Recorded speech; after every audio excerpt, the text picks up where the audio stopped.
You're probably wondering how I got here. Well, to answer that, we have to go all the way back to the beginning.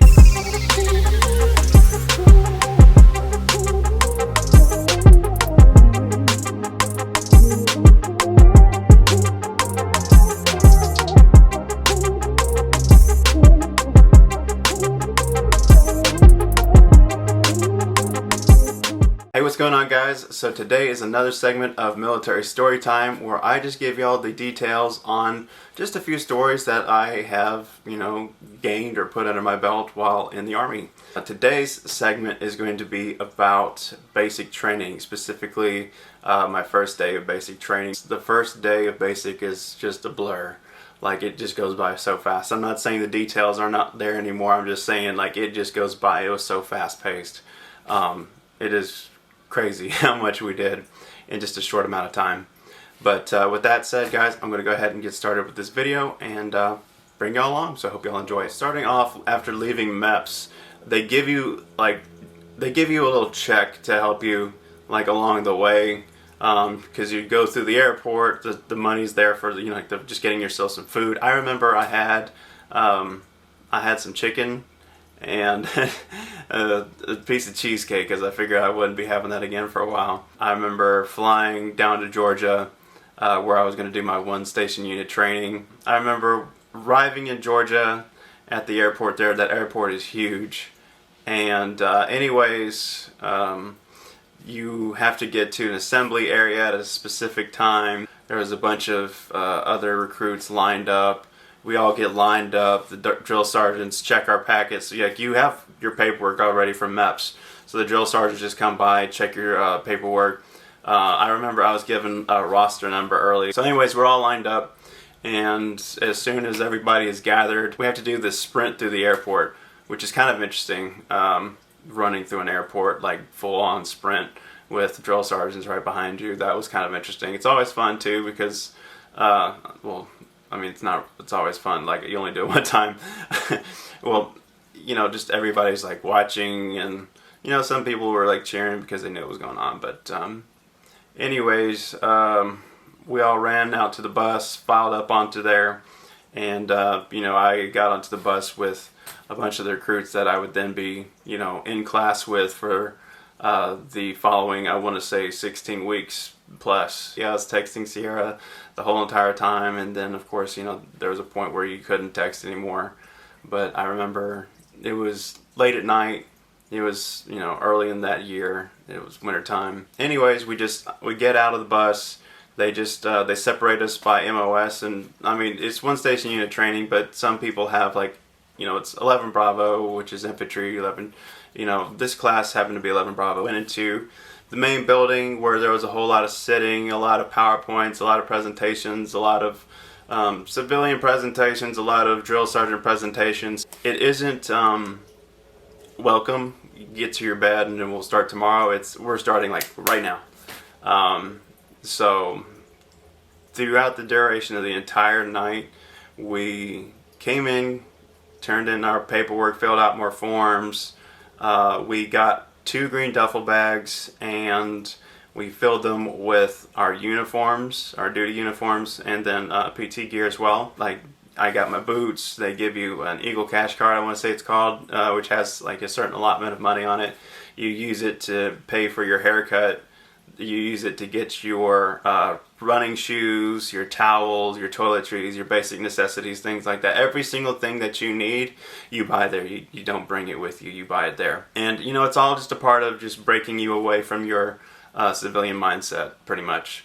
To get you away from that, because everybody has the same thing. Everybody has, went to the same shop. Get all of your stuff. You fill up your duffel bags. By the time you get to your bunk, you only get 1 hour to sleep. First they took us to the chow hall to eat breakfast, and then single file line. You kind of did this little zigzag thing with different stations. So the very first station we came up, and then there's a medic here, and they just jab you in both arms, bam, bam. Then you move on. We had our uniforms, we had our running shoes, we had our boots, we had our toiletries, we had our head shaved. We were ready to go. They let us know that we were going. down range, as they call it. I remember we got on these buses. They were like really old buses, not quite the cattle cars from, I want to say, the 90s, but pretty old. I mean, it might have actually been, but anyways. So we all file onto these buses. We have our duffel bags, and this is the only equipment we have so far. It's just uniforms, like I said, filled with that stuff. Get onto the buses. We're all packed in there, and we drive. Like, they take us out to where we would be, like our barracks would be, and everything for training. I just remember that whole entire area was pretty cool, like zip lines and things like that. There was obstacle courses everywhere, soldiers marching everywhere. You could see different recruits in different stages as we drove through the area. It was a pretty sunny day, as I remember it. I just remember the buses come to a stop, and our drill sergeants immediately charge the buses and do what's called a shark attack. Now, some are worse than others, some never happen at all. Everybody get off the bus, get off the bus, get off the bus, and you're just like in this frantic rush to get off, and like everybody has their duffel bag, so it's like awkward. People are dropping stuff. Just run. They tell you to throw all of your stuff down like into a pile, into this like one little area. Again, this is meant to be this way. Nothing is organized, just the same identical green duffel bags everywhere. They had us assemble in this certain area. Of course, we're doing push-ups because we only have a certain amount of time to do things, and time hacks, of course, get missed. But we get assembled, and then they tell us what the expectations are.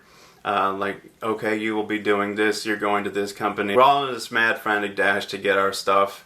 Of course, time hacks don't get met because it's a bunch of green duffel bags, and everybody just is trying to identify their bag, which you have like your lock on it, and you're able to put like your name on it and stuff to make it more identifiable. The way that these barracks are set up, it's kind of like L-shaped buildings, 2 of them, and then a courtyard is like right here where this rectangle is, where we did like our PT warm-ups and every single morning or what have you.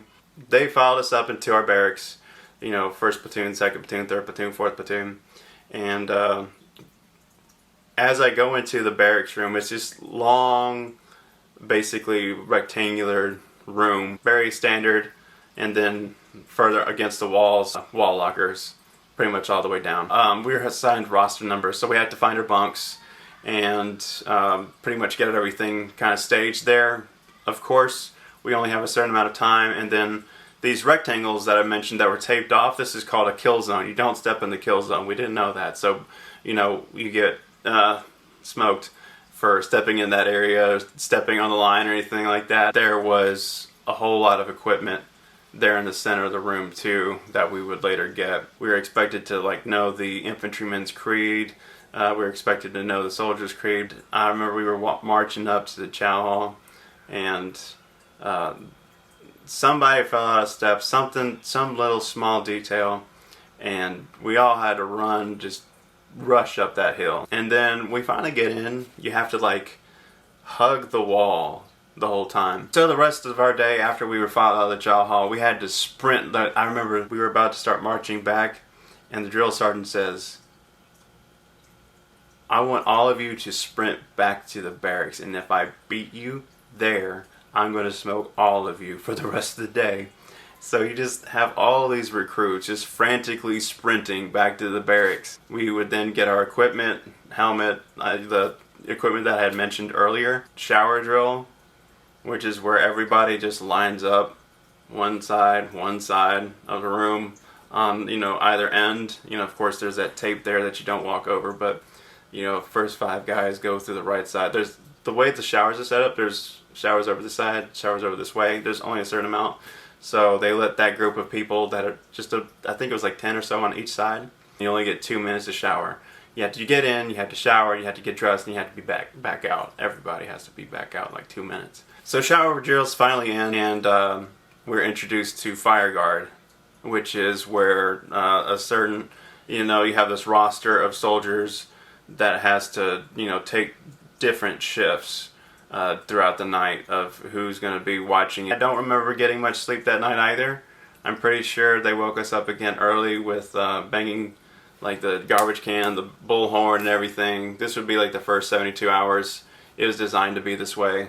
But yeah, that is my very first day of basic training. I hope that you guys have enjoyed or gotten some insight into how you know, the Army's basic training was the time of my training. You know, some have it better, some have it worse. Leave a comment down below. I'm very interested to know. There's a lot of information to be covered for basic training, but we would just start with the beginning. Alright guys, so I hope y'all have enjoyed this video, and I will see y'all in the next one.